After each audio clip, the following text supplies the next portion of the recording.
Hello friends, मेरा नाम है रवि और आप सभी का मैं स्वागत करता हूं आपके अपने YouTube channel current affairs by Ravi पर। फ्रेंड्स, आज मैं आपके लिए 26 जून 2024 के डेली करंट अफेयर्स के क्वेश्चन इस वीडियो में लेकर आया हूं। मैंने आपके लिए सभी क्वेश्चन सिलेक्टेड और इम्पॉर्टेंट लिए हैं। अगर आप किसी भी एग्जाम की तैयारी कर रहे हो, ये वीडियो आपके लिए काफ़ी ज़्यादा यूज़फुल रहने वाला है। फ्रेंड्स, मैं आपको बताना चाहता हूँ कि यूट्यूब की ये पहली ऐसी क्लास होती है जहाँ पर आपको डेली के मोस्ट इंपॉर्टेंट 15+ क्वेश्चन कराए जाते हैं कम टाइम में 100% रिजल्ट के लिए। और आप सभी को एक गुड न्यूज़ ये देना चाहता हूँ कि अपनी वीडियो मैंने 2 नई चीज़ आप सभी के लिए ऐड कर दी है। वो ये है कि वीडियो के लास्ट में ना मैं आपको टॉपिक वाइज करंट अफेयर भी पढ़ाता हूँ और डेली जीके का बूस्टर भी चलाता हूँ। टॉपिक वाइज करंट अफेयर में हर दिन एक नया टॉपिक होता है, ठीक है। तो आज आपको मैं विश्व की प्रमुख कंपनियों के सीईओ पढ़ाने वाला हूँ।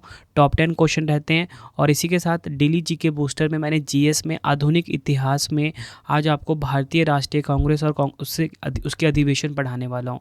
फ्रेंड देखो, अगर करंट अफेयर क्लास आप मुझसे ले रहे हो तो करंट अफेयर्स में तो आप एक्सपर्ट हो ही रहे हो, टाइम के साथ जीएस में भी एक्सपर्ट हो जाओगे। ये आपके रवि सर का बात है। तो चलिए हम स्टार्ट करते हैं आज के पहले क्वेश्चन से। पहला क्वेश्चन स्टार्ट करने से पहले पिछले कल जो हमने 15 क्वेश्चन पढ़े हैं ना, उनका फटाफट से एक बार क्विक रिवीजन कर लेते हैं। तो हमने कल पहला क्वेश्चन पढ़ा था, जून 2024 में यूनेस्को द्वारा कोझिकोड को भारत का पहला साहित्य का शहर घोषित किया गया है। यह शहर किस राज्य में है? आंसर हो जाएगा केरल में। नेक्स्ट है, विश्व निवेश रिपोर्ट 2024 में भारत को कौन सा स्थान मिला है? 15वां स्थान मिला है भारत को। और शीर्ष 3 देश देख लेते हैं। संयुक्त राज्य अमेरिका नंबर 1 पे, चीन नंबर 2 पे, सिंगापुर नंबर 3 पर। अगला क्वेश्चन है, कूटनीति में महिलाओं का अंतर्राष्ट्रीय दिवस 2024 कब मनाया गया? 24 जून को। थीम है इसकी बहुपक्षीय कूटनीति में महिला नेतृत्व, इंग्लिश में होगा women's leadership in multilateral diplomacy. अगला क्वेश्चन है, किसे राष्ट्रीय परीक्षण एजेंसी यानी कि एनटीए के महानिदेशक के अतिरिक्त प्रभार पद पर नियुक्त किया गया है? आंसर हो जाएगा प्रदीप सिंह खरोला। अगला क्वेश्चन है, अंतर्राष्ट्रीय विधवा दिवस 2024 कब मनाया गया? 23 जून को। थीम है इसकी लैंगिक समानता की उपलब्धियों में तेजी लाना, इंग्लिश में होगा accelerating the achievements of gender equality. Next है हमारा क्वेश्चन, जून 2024 में किसे 16वीं आंध्र प्रदेश विधानसभा का अध्यक्ष चुना गया है? आंसर हो जाएगा सी अय्याना पात्रुडू। अगला क्वेश्चन, कौन विश्व टेबल टेनिस यानी कि WTT कंटेंडर लागोस प्रतियोगिता 2024 में महिला एकल खिताब जीतने वाली पहली भारतीय टेबल टेनिस खिलाड़ी बन गई है? श्रीजा अकुला।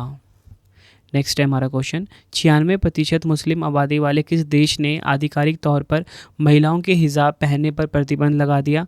ताजिकिस्तान। नेक्स्ट है, वर्ष 2024 में भारत के नए विदेश मंत्री कौन बने? Doctor S Jaishankar. जून 2024 में भारत और किस देश द्वारा समुद्री सुरक्षा सहयोग के लिए समुद्री बचाव समन्वय केंद्र यानी कि MRCC की शुरुआत की गई है? श्रीलंका। अगला क्वेश्चन है हमारा, किस राज्य सरकार ने 2027 तक राज्य में मलेरिया को समाप्त करने के लिए गहन अभियान शुरू किया? उत्तर प्रदेश। विश्व हाइड्रोग्राफी दिवस 2024 कब मनाया गया? 21 जून को मनाया गया है और इसकी थीम क्या है? हाइड्रोग्राफिक सूचना, समुद्री गतिविधियों में सुरक्षा, दक्षता और स्थिरता बढ़ाना, इंग्लिश में होगा hydrographic information enhancing safety efficiency and sustainability in marine activities. अगला क्वेश्चन, किसे भारत संचार निगम लिमिटेड यानी कि BSNL के निदेशक के रूप में नियुक्त किया गया है? आंसर हो जाएगा सुधाकर राव बापा। अगला क्वेश्चन, स्पेनिश ग्रैंड प्रिक्स 2024 का खिताब किसने हासिल किया? मैक्स वर्स्टैपन ने। आखिरी क्वेश्चन है रिवीजन का, वन्यजीव विशेषज्ञों की एक टीम ने किस राष्ट्रीय उद्यान में पहली बार धारीदार सिसिलियन की उपस्थिति दर्ज की है? आंसर हो जाएगा काजीरंगा राष्ट्रीय उद्यान। तो फ्रेंड्स, ये आपको मैंने मोस्ट इंपॉर्टेंट 15 क्वेश्चन जो कल करवाए थे ना, उनका क्विक रिवीजन आप सभी को करवा दिया, ठीक है। अब हम शुरू कर लेते हैं आज के पहले क्वेश्चन से। पहला क्वेश्चन स्टार्ट करवाने से पहले आपको बताना चाहता हूँ कि जो आपको मैं डेली के क्वेश्चन पढ़ाता हूँ ना, शाम को इसका टेस्ट भी लेता हूँ। तो मेरा mobile application Ravi study GK ज़रूर इंस्टॉल कर ले, जो आप पढ़ोगे शाम को इसका टेस्ट देने के लिए। इससे क्या होगा कि आपको सभी क्वेश्चन अच्छे से तैयार हो जाएंगे आपके एग्जाम से पहले। तो इसको आप इंस्टॉल कर लीजिए Ravi study GK play store से। तो चलिए शुरू कर लेते हैं आज के पहले क्वेश्चन से। तो पहला क्वेश्चन है हमारा, 2024 ब्रिक्स खेलों में भारत को पदक तालिका में कौन सा स्थान मिला है? राइट आंसर हो जाएगा ऑप्शन सी 8वां। ये आपको ध्यान रखना है। डिटेल में अगर हम समझें, 2024 ब्रिक्स खेल रूस के कजान में 12 से 23 जून 2024 तक चलने वाली एक अंतर्राष्ट्रीय बहु खेल प्रतियोगिता थी। इसका मेजबान 1 वर्ष के लिए ब्रिक्स संघ की अध्यक्षता करने वाले देश को बनाया जाता है। आपको बताना चाहता हूँ, रूस ने कुल मिला के 509 पदकों के साथ प्रतियोगिता में शीर्ष स्थान हासिल किया है। भारत ने 29 पदकों के साथ 8वां स्थान मिला है आपको, ये आपको ध्यान रखना है। मतलब पहले स्थान पे रूस रहा है और भारत को 8वां स्थान मिला है। आगे अगर हम समझें टॉप 3 देश देख लेते हैं। सबसे पहले आपको बताना चाहता हूँ कि रूस जो है ये पहले स्थान पे है, बेलारूस नंबर 2 पे है, चीन है नंबर 3 पर। रूस ने कुल मिला के 509 पदक जीते जिसमें कि 266 गोल्ड है। बेलारूस ने कुल मिला के 247 पदक जीते 55 गोल्ड के साथ, और चीन ने कुल मिला के 62 पदक जीते 20 गोल्ड के साथ। ठीक है, भारत का स्थान मिला 8वां। कुल पदक भारत ने जीते हैं 29 जिसमें कि 3 गोल्ड है। देखो फ्रेंड्स, यहाँ पे आपको मैंने ये तो समझा दिया कि जो ब्रिक्स खेल हुए हैं 2024, ठीक है, इसमें भारत को 8वां स्थान मिला, रूस को पहला स्थान मिला। तो इसका आयोजन स्थल भी आपको पता होना चाहिए। आयोजन स्थल है इसका रूस का कजान शहर, ऊपर मैंने आपको बताया भी है। और संस्करण कौन सा है? 7वां। नेक्स्ट है हमारा क्वेश्चन, जून 2024 में किसे राज्यसभा में सदन का नया नेता नियुक्त किया गया है? राइट आंसर हो जाएगा इस क्वेश्चन का ऑप्शन सी, जेपी नड्डा। ये आपको ध्यान रखना है, ये जेपी नड्डा जी की फ़ोटो देख रहे हो आप। डिटेल में अगर हम समझें, केंद्रीय मंत्री जगत प्रकाश नड्डा को राज्यसभा में सदन का नेता नियुक्त किया गया है। वह श्री पीयूष गोयल का स्थान लेंगे। मोदी कैबिनेट 3.0 में जेपी नड्डा को केंद्रीय स्वास्थ्य मंत्रालय और रसायन और उर्वरक मंत्रालय भी सौंपा गया है। जेपी नड्डा गुजरात से राज्यसभा सांसद हैं। और आपको बताना चाहता हूँ, प्रधानमंत्री मोदी के दूसरे कार्यकाल के दौरान पीयूष गोयल राज्यसभा में सदन के नेता रहे थे। तो आपको ध्यान क्या रखना है, अभी राज्यसभा में सदन के नए नेता बन गए हैं जेपी नड्डा जी। अगला क्वेश्चन है हमारा, अंतर्राष्ट्रीय नाविक दिवस 2024 यानी कि international day of the seafarer कब मनाया गया है? राइट आंसर हो जाएगा इस क्वेश्चन का ऑप्शन सी, 25 जून को। ये आपको ध्यान रखना है। डिटेल में अगर हम समझें इस क्वेश्चन को, हर साल 25 जून को अंतर्राष्ट्रीय नाविक दिवस मनाया जाता है। इसका उद्देश्य विश्व अर्थव्यवस्था और नागरिक समाज में नाविकों के योगदान के लिए तथा अपने कार्य के दौरान उनके द्वारा उठाए गए जोखिमों और व्यक्तिगत लागतों के लिए उन्हें धन्यवाद देना है। 2024 की इसकी थीम देख लेते हैं, नाविक नौवहन के भविष्य के मूल में। ठीक है, ये हिंदी में थीम है और इंग्लिश में थीम भी आपके लिए काफ़ी इंपॉर्टेंट होती है। तो वो है seafarers at the core of shipping's future. ये आपको ध्यान रखना है। देखो फ्रेंड्स, कोई भी थीम ना अगर एग्ज़ाम के लिए छोटी हो जाती है ना, तो एग्ज़ाम के लिए मोस्ट इंपॉर्टेंट होती है। ठीक है, तो छोटी थीम है ये, तो एग्ज़ाम के लिए मोस्ट इंपॉर्टेंट रहेगी। ठीक है, और पहला नाविक दिवस कब मनाया गया था, अंतर्राष्ट्रीय नाविक दिवस? तो 25 जून 2011 को। ये भी एग्ज़ाम में पूछ लिया जाता है। अगला क्वेश्चन है, भारतीय अंतरिक्ष अनुसंधान संगठन यानी कि इसरो ने लगातार तीसरी बार रीयूजेबल लॉन्च व्हीकल पुष्पक का सफल परीक्षण कहाँ किया है? राइट आंसर हो जाएगा इस क्वेश्चन का ऑप्शन ए, कर्नाटक के चित्रदुर्ग में। ये आपको ध्यान रखना है फ्रेंड्स। ये आप फोटो देख रहे हो पुष्पक की। डिटेल में अगर हम समझें, भारतीय अंतरिक्ष अनुसंधान संगठन यानी कि इसरो ने कर्नाटक के चित्रदुर्ग स्थित वैमानिकी परीक्षण रेंज यानी कि ATR में पुनः परियोज्य प्रक्षेपण यान यानी कि RLV पुष्पक की लगातार तीसरी बार सफल लैंडिंग कराई है। यह लैंडिंग एक्सपेरिमेंट LEX-03 श्रृंखला का तीसरा और अंतिम परीक्षण है। RLV LEX-01 और LEX-02 मिशनों की सफलता के बाद RLV LEX-03 ने अधिक चुनौतीपूर्ण रिलीज स्थितियों और अधिक गंभीर हवा की स्थिति में RLV की स्वायत्त लैंडिंग क्षमता का पुनः प्रदर्शन किया है। आगे मैं आपको समझाऊं फ्रेंड्स, ये जो पुष्पक है वाहन, ठीक है, इसके बारे में। तो पंख युक्त वाहन पुष्पक को भारतीय वायुसेना की चिनूक हेलीकॉप्टर से 4.5 किलोमीटर की ऊंचाई पर छोड़ा गया था। इस सफल मिशन के लिए जे मुथुपांडियन मिशन निदेशक और बी कार्तिक यान निदेशक हैं। पुष्पक खास तरह का स्पेस शटल है जो अंतरिक्ष में सैटेलाइट्स और कार्गो को ले जाने का काम करेगा। ये आपको ध्यान रखना है। मतलब ये जो पुष्पक है ना फ्रेंड्स, ये खास तरह का एक स्पेस शटल है जो अंतरिक्ष में सैटेलाइट और कार्गो को ले जाने का काम करेगा। और आपको बताना चाहता हूँ, ये जो रीयूजेबल लॉन्च व्हीकल तकनीक होता है ना, ये प्रक्षेपण यान को दोबारा इस्तेमाल करने की तकनीक होती है। बात यहाँ पे इसरो की हुई है। भारत की स्पेस एजेंसी के बारे में फटाफट जान लेते हैं। 15 अगस्त 1969 को स्थापना हुई थी। कर्नाटक के बेंगलुरु में इसका हेडक्वार्टर है। अध्यक्ष कौन है? एस सोमनाथ। नेक्स्ट है हमारा क्वेश्चन, जून 2024 में भारत के पहले ओलंपिक अनुसंधान और शिक्षा केंद्र का शुभारंभ कहाँ पर हुआ है? राइट आंसर हो जाएगा इस क्वेश्चन का ऑप्शन डी, गुजरात के गांधीनगर में। ये आपको ध्यान रखना है। डिटेल में अगर हम समझें, गुजरात के गांधीनगर जिले में राष्ट्रीय रक्षा विश्वविद्यालय में भारत ओलंपिक अनुसंधान एवं शिक्षा केंद्र का उद्घाटन किया गया है। इसका उद्घाटन प्रसिद्ध धाविका पीटी उषा द्वारा किया गया है। यह खेल और ओलंपिक में उत्कृष्टता की प्रतिबद्धता की ओर उठाया गया महत्वपूर्ण कदम है। और आपको ध्यान क्या रखना है कि भारत का जो पहला ओलंपिक अनुसंधान और शिक्षा केंद्र है, इसका शुभारंभ हुआ है गुजरात के गांधीनगर शहर में। नेक्स्ट है हमारा क्वेश्चन, जून 2024 में प्रसिद्ध अंबुबाची मेला 2024 किस राज्य में प्रारंभ हुआ है? आप सभी को पता है कि जो अंबुबाची मेला है कहाँ पर होता है? असम राज्य में। तो राइट आंसर हो जाता है इस क्वेश्चन का ऑप्शन सी, असम राज्य। अंबुबाची मेला असम के गुवाहाटी में कामाख्या मंदिर में आयोजित होने वाला एक वार्षिक हिंदू मेला है। अगर आपसे पूछा जाए कि अंबुबाची मेला किस मंदिर में आयोजित होता है, तो असम का जो कामाख्या मंदिर है यहाँ पर आयोजित होता है। एक वार्षिक हिंदू मेला है। यह जून के महीने में आयोजित होता है। यह उत्सव देवी माँ कामाख्या के वार्षिक मासिक धर्म के उत्सव का प्रतीक है। कामाख्या मंदिर भारत के 51 शक्तिपीठों में से एक है जो नीलाचल पहाड़ियों के ऊपर स्थित है। बात यहाँ पे असम की हुई है। 26 जनवरी 1950 को स्थापना हुई थी। राजधानी दिसपुर है। मुख्यमंत्री हेमंत बिस्वा शर्मा हैं। राज्यपाल गुलाब चंद कटारिया हैं। नेक्स्ट है हमारा क्वेश्चन, नशीली दवाओं के दुरुपयोग और अवैध तस्करी के खिलाफ अंतर्राष्ट्रीय दिवस 2024 कब मनाया गया है? राइट आंसर हो जाएगा इस क्वेश्चन का हमारा ऑप्शन डी, 26 जून को। डिटेल में अगर हम समझें, हर साल 26 जून को दुनिया भर में नशीली दवाओं के दुरुपयोग और अवैध तस्करी के खिलाफ अंतर्राष्ट्रीय दिवस मनाया जाता है।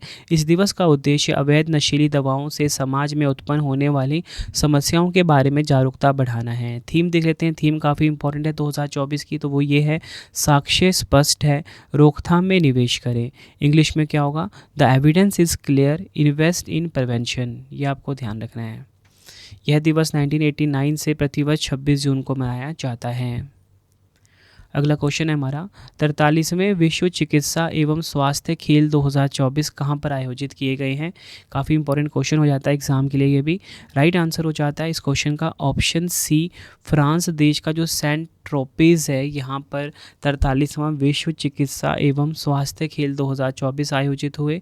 भारत के सशस्त्र बल चिकित्सा सेवा यानी कि AFMS के 4 अधिकारियों ने फ्रांस के सेंट ट्रोपेज में 43वें विश्व चिकित्सा और स्वास्थ्य खेलों में अभूतपूर्व सफलता हासिल की है। नाम देख लेते हैं। Lieutenant colonel Sanjeev Malik, major Anish George, captain Stephen Sebastian और कैप्टन डानिया जेम्स ने सामूहिक रूप से 19 स्वर्ण, 9 रजत और 4 कांस्य पदक सहित रिकॉर्ड 32 पदक अपने नाम करे हैं। आपको आगे बताऊं तो वार्षिक विश्व चिकित्सा और स्वास्थ्य खेलों को मेड गेम्स के नाम से भी जाना जाता है। यह दुनिया भर के चिकित्सा और स्वास्थ्य व्यवसाय से जुड़े लोगों के लिए दुनिया का सबसे बड़ा खेल आयोजन है। पहला मेड गेम्स 1978 में फ्रांस में आयोजित किया गया था। अगला क्वेश्चन है हमारा, ऊर्जा एवं शहरी मामलों का मंत्रालय के नए मंत्री कौन बने हैं? तो राइट आंसर हो जाता है इस क्वेश्चन का हमारा ऑप्शन ए, मनोहर लाल खट्टर। आप सभी जानते हो मनोहर लाल खट्टर जी को। ये हरियाणा के पूर्व मुख्यमंत्री थे। अब इनको केंद्रीय मंत्री बनाया गया है और ये बन गए हैं ऊर्जा एवं शहरी मामलों के मंत्री। डिटेल में अगर हम समझें इस क्वेश्चन को, हरियाणा के पूर्व CM मनोहर लाल खट्टर को मोदी कैबिनेट में शहरी विकास मंत्रालय और ऊर्जा मंत्रालय की जिम्मेदारी दी गई है। उन्होंने हरियाणा की करनाल लोकसभा सीट से चुनाव जीता था। प्रधानमंत्री नरेंद्र मोदी जी ने 9 जून को नई सरकार के लिए 71 मंत्रियों के साथ शपथ ली है। इनमें से 30 को कैबिनेट मंत्री, 5 को स्वतंत्र प्रभार वाले राज्य मंत्री और 36 को राज्य मंत्री बनाया गया है। नेक्स्ट है हमारा क्वेश्चन, किसने gateways to the sea historic ports and docks of Mumbai region नामक पुस्तक का विमोचन किया है? राइट आंसर हो जाएगा इस क्वेश्चन का ऑप्शन बी, रमेश बैस। ये नाम आपको ध्यान रखना है। रमेश बैस आप सभी को पता है कौन है? महाराष्ट्र के राज्यपाल। तो महाराष्ट्र के राज्यपाल रमेश बैस ने राजभवन में gateways to the sea historic ports and docks of Mumbai region नामक पुस्तक का विमोचन किया। एग्जाम में डायरेक्टली पूछा जाएगा कि इस पुस्तक का विमोचन किसने किया है। पुस्तक को प्रकाशन विभाग सूचना एवं प्रसारण मंत्रालय भारत सरकार द्वारा प्रकाशित किया गया। इसमें प्रसिद्ध लेखों के 18 लेख शामिल हैं जिन्हें मैरीटाइम मुंबई म्यूजियम सोसाइटी द्वारा संकलित किया गया है। अगर हम बात करें MMMS यानी कि मैरीटाइम मुंबई म्यूजियम सोसाइटी द्वारा संकलित यह पुस्तक मुंबई क्षेत्र के विभिन्न बंदरगाहों के इतिहास पर प्रामाणिक लेखों का संकलन है। देखो फ्रेंड्स, आप सभी को मैं एक इंपॉर्टेंट अनाउंसमेंट देना चाहता हूँ कि आजकल इंटरनेशनल न्यूज़ से रिलेटेड काफ़ी ज़्यादा क्वेश्चन एग्जाम में पूछे जा रहे हैं। पहले क्या होता था कि इंटरनेशनल न्यूज़ से क्वेश्चन बहुत ही कम आते थे, लेकिन अब जो भी आप एग्ज़ाम उठा के देख लो, चाहे UPSC का, ठीक है, चाहे SSC का, वहाँ पे इंटरनेशनल न्यूज़ वाले क्वेश्चन आ रहे हैं। ठीक है, तो मैंने हर क्वेश्चन जो एग्ज़ाम के लिए इंपॉर्टेंट हो सकते हैं अपनी वीडियो में कवर करता हूं, और आपको बताना चाहता हूं कि अपनी वीडियो में आपको मैं 15 क्वेश्चन करवाता हूं। 15 क्वेश्चन कराने का रीज़न ही यही है कि कोई भी क्वेश्चन आपका छूटे ना, और एग्ज़ाम में आपको हर एक क्वेश्चन वो देखने को मिले जो मैं आपको अपनी वीडियो में करवा देता हूँ। ठीक है, इसलिए फ्रेंड्स मैंने करंट अफेयर क्लास स्टार्ट कर दी आप सभी के लिए। अगर आपको मेरी वीडियो पसंद आती है, मेरी करंट अफेयर क्लास पसंद आती है, तो वीडियो को लाइक और शेयर ज़रूर करें। और फ्रेंड्स, आज की वीडियो का जो हमने लाइक का टारगेट रखा है वो रखा है हमने 2500 लाइक का टारगेट। ठीक है, तो वीडियो को लाइक और शेयर ज़रूर करें अगर आपको वीडियो पसंद आती है तो हमारा नेक्स्ट क्वेश्चन है, वर्ष 2023 के लिए चीन के शीर्ष विज्ञान तकनीक पुरस्कार से किसे सम्मानित किया गया है? राइट आंसर हो जाएगा ऑप्शन सी, A और B दोनों, यानी कि ली डेरेन और जू कीकुन। ये दोनों नाम आपको ध्यान रखने हैं। डिटेल में अगर हम समझें इस क्वेश्चन को, चीन के बीजिंग में देश के सर्वोच्च विज्ञान और प्रौद्योगिकी पुरस्कारों की घोषणा की गई है।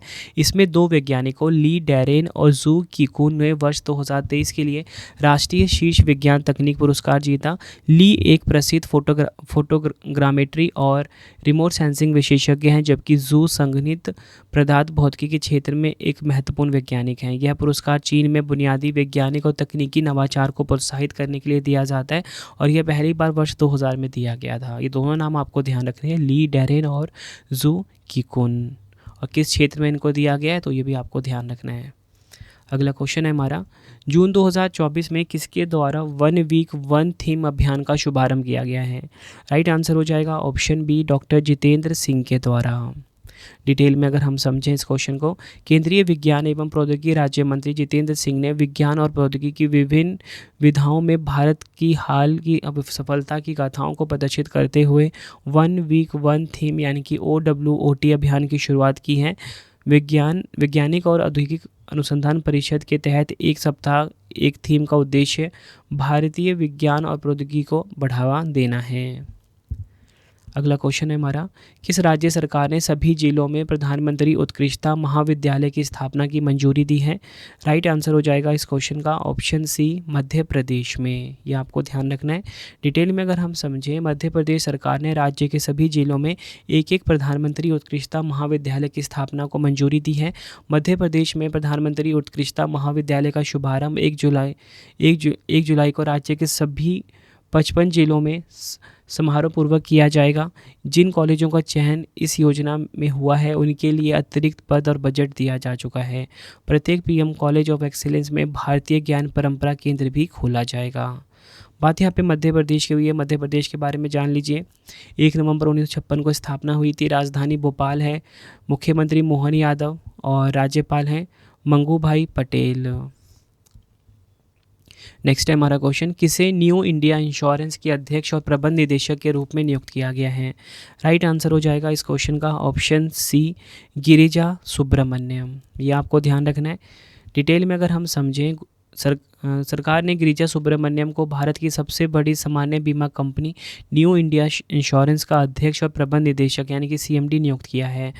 अप्रैल के अंत में नीरजा कपूर के सेवानिवृत्त होने के बाद NIA कि CMD का पद रिक्त हो गया था। तो आपको नाम ध्यान रखना है, गिरिजा सुब्रमण्यम। NIA यानी कि न्यू इंडिया इंश्योरेंस की नई CMD बन गई हैं। अगर हम बात करें न्यू इंडिया इंश्योरेंस की, 23 जुलाई 1919 को स्थापना हुई थी। महाराष्ट्र के मुंबई में इसका हेडक्वार्टर है। अगला क्वेश्चन है हमारा, जून 2024 में 64वीं अंतर्राष्ट्रीय चीनी संगठन परिषद की बैठक कहाँ पर आयोजित की गई है? राइट आंसर हो जाएगा ऑप्शन ए, नई दिल्ली के भारत मंडपम में।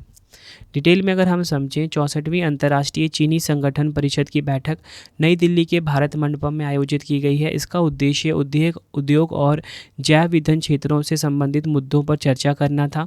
वर्ष 2023 में यूनाइटेड किंगडम लंदन में 63वीं अंतर्राष्ट्रीय चीनी संगठन परिषद की बैठक आयोजित की गई थी, जिसमें 2024 के लिए भारत में अंतर्राष्ट्रीय चीनी परिषद का अध्यक्ष चुना गया था। नई दिल्ली में 64वें अंतर्राष्ट्रीय चीनी संगठन परिषद की मेजबानी भारत सरकार के उपभोक्ता मामले मंत्रालय के खाद्य एवं सार्वजनिक वितरण विभाग के सचिव संजीव चोपड़ा के द्वारा की गई है। ये आपको ध्यान रखना है। इसी के साथ मैं आपको बताना चाहता हूँ, विश्व में ना चीनी का सबसे बड़ा उत्पादक देश ब्राज़ील है। भारत चीनी का दूसरा सबसे बड़ा उत्पादक है और वैश्विक चीनी खपत में लगभग 15% और चीनी उत्पादन में लगभग 20% हिस्सेदारी के साथ भारत दुनिया में चीनी का सबसे बड़ा उपभोक्ता और दूसरा सबसे बड़ा उत्पादक है। भारत में उत्तर प्रदेश अग्रणी गन्ना उत्पादक राज्य है और इसके बाद महाराष्ट्र और कर्नाटक का नंबर आता है। तो फ्रेंड्स, हमारी वीडियो का जो पहला फेज़ था ना वो कंप्लीट हो गया, जिसमें कि मैंने आपको टॉप 15 क्वेश्चन करवाए बिल्कुल डिटेल में। एग्ज़ाम के लिए काफ़ी इंपॉर्टेंट थे सभी क्वेश्चन। वीडियो का अब हम सेकंड फेज़ स्टार्ट कर लेते हैं, जिसमें कि मैं आपको टॉपिक वाइज करंट अफेयर पढ़ाता हूँ हर दिन, और हर दिन एक नया टॉपिक होता है। तो आज हमारा टॉपिक है विश्व के प्रमुख कंपनियों के CEO। तो इसके हम टॉप 10 क्वेश्चन देखने वाले हैं। तो सबसे पहले हम देख लेते हैं, एप्पल कंपनी के CEO कौन है? Tim Cook. माइक्रोसॉफ्ट कंपनी के CEO कौन है? Satya Nadella. Serum Institute of India के CEO कौन है? अदार पूनावाला।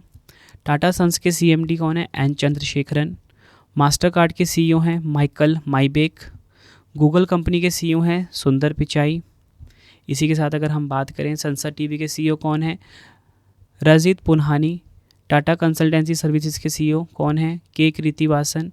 इन्फोसिस के CEO का नाम है सलील पारेख और अमेज़ॉन के CEO का नाम है एंडी जैसी। ये सभी नाम आपको ध्यान रखने हैं। हमारी इस वीडियो का सेकंड फेज़ भी कंप्लीट हो गया। अब आ गया है थर्ड फेज़। थर्ड फेज़ में मैं आपको बताना चाहता हूँ कि हम डेली जीके बूस्टर पढ़ते हैं और आपको मैं आधुनिक इतिहास में आज पढ़ाने वाला हूँ भारतीय राष्ट्रीय कांग्रेस और उसकी अधिवेशन। इसके हम टॉप 10 क्वेश्चन देखेंगे फ्रेंड्स। और इसी के साथ आपको बताना चाहता हूँ कि अगर आपको ना GS की डेली क्लास लेनी है तो प्राविका स्टडी ऑफिशियल चैनल भी है, इसे भी आप सब्सक्राइब कर लीजिए। यहाँ पर आपको हर दिन एक नया टॉपिक मिलता है। तो आपको मैं गुड न्यूज़ देना चाहता हूँ कि आज जो हम इसमें टॉपिक ऐड करेंगे ना, आप सभी के कहने पे मैं ऐड कर रहा हूँ, वो है भारत के रामसर स्थल। आप सभी को बताया कि 82 रामसर स्थल हो गए, तो इसकी डिटेल वीडियो आपको आज मिल जाएगी प्राविका स्टडी ऑफिशियल पे। तो इसको भी आप सब्सक्राइब करके डेली GS की क्लास ले सकते हो। मतलब अब आप करंट अफेयर्स में और GS में एक्सपर्ट होने वाले हो। तो प्राविका स्टडी ऑफिशियल को सब्सक्राइब कर लेना। तो चलिए आज हम डेली का GK बूस्टर लगा लेते हैं। तो पहला क्वेश्चन है हमारा, सरोजिनी नायडू ने कांग्रेस के किस अधिवेशन की अध्यक्षता की थी? 1925 कांग्रेस अधिवेशन की कहाँ पर हुआ था? कानपुर में। ठीक है, टॉपिक का नाम है भारतीय राष्ट्रीय कांग्रेस और उसके अधिवेशन। भारतीय राष्ट्रीय कांग्रेस के किस अधिवेशन में जॉर्ज यूल 1888 में अध्यक्ष बने थे? इलाहाबाद। स्वतंत्रता के समय भारतीय राष्ट्रीय कांग्रेस के अध्यक्ष कौन थे? JB कृपलानी। पूर्ण स्वराज का प्रस्ताव किस कांग्रेस अधिवेशन में पारित किया गया था? कांग्रेस का लाहौर अधिवेशन 1929। भारतीय राष्ट्रीय गीत वंदे मातरम पहली बार किस राजनीतिक अवसर पर गाया गया? 1896 कांग्रेस अधिवेशन में। अगला है, 1929 में भारतीय राष्ट्रीय कांग्रेस के लाहौर अधिवेशन की अध्यक्षता किसने की? जवाहरलाल नेहरू ने। एनी बेसेंट कांग्रेस की पहली महिला अध्यक्ष थी। इन्होंने किस सत्र की अध्यक्षता की थी? 1917 के कोलकाता अधिवेशन में। सूरत में कांग्रेस के वार्षिक अधिवेशन की अध्यक्षता किसने की थी? रास बिहारी घोष 1907 में इन्होंने करी थी। भारतीय राष्ट्रीय कांग्रेस का दूसरा वार्षिक अधिवेशन कहाँ पर आयोजित हुआ था? कलकत्ता में 1886 में। भारतीय राष्ट्रीय कांग्रेस के प्रथम अध्यक्ष कौन थे? व्योम चंद्र बनर्जी यानी कि WC बनर्जी। तो फ्रेंड्स, इस वीडियो का थर्ड फेज़ भी कंप्लीट हो गया। अब आपके लिए ना 2 क्वेश्चन का टेस्ट आया है, जिसका आंसर आप सभी ने मुझे कमेंट बॉक्स में देना है। तो पहला क्वेश्चन है, जून 2024 में किसे राज्यसभा में सदन का नेता नियुक्त किया गया है? 4 ऑप्शन है आपके पास, आंसर आपने कॉमेंट बॉक्स में देना है। आपने बिल्कुल डिटेल में भी अपना आंसर लिख सकते हो कमेंट में, ठीक है। और इवन आप 15 क्वेश्चन के आंसर भी बारी बारी कमेंट में लिख सकते हो। इससे आपको क्या होगा कि आपकी रिवीजन हो जाएगी, ठीक है। दूसरा क्वेश्चन है, जून 2024 में प्रसिद्ध अंबुबाची मेला किस राज्य में प्रारंभ हुआ है? दोनों क्वेश्चन का आंसर आपने कमेंट बॉक्स में मुझे देना है। वीडियो आप सभी को कैसी लगी आपने अपना मुझे फीडबैक भी ज़रूर देना है फ्रेंड्स, ठीक है।